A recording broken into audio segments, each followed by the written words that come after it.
Introducing the Framework Laptop DIY edition, which basically means you just get to assemble all the best parts yourself.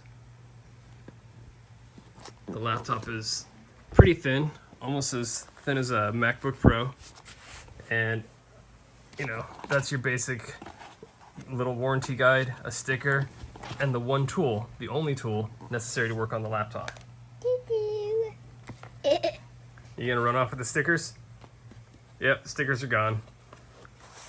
Can you pull this bag off for me?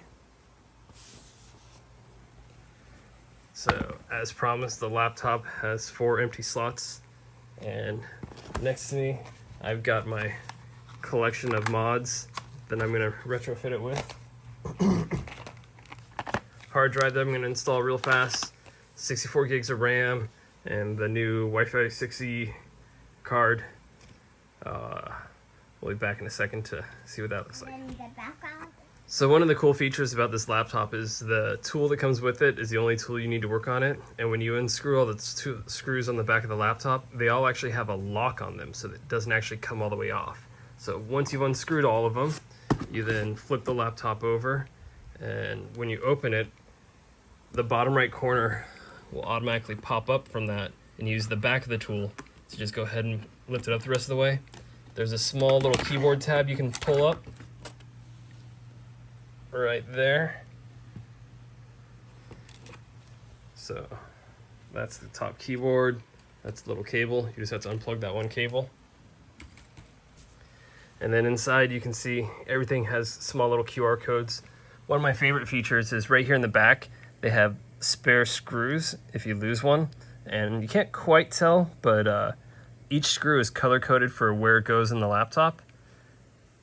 So when you come out, you'll see that each of the screws has a different tint and color to it, and that corresponds to the threading below it. So if you have to replace a screw, scan that QR code and the instruction manual will tell you which screw goes in that area. Say what? What you just said. What? What?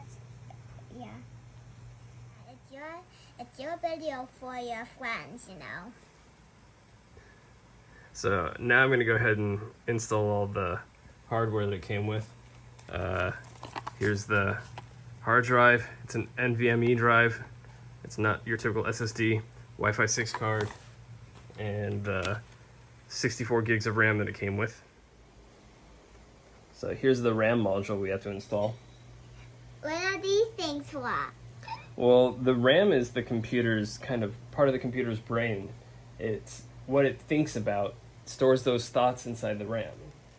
And then when you want to remember things for a long time, that's when you go ahead and have it copy that information to the hard drive for long time persistent storage for our forever memories.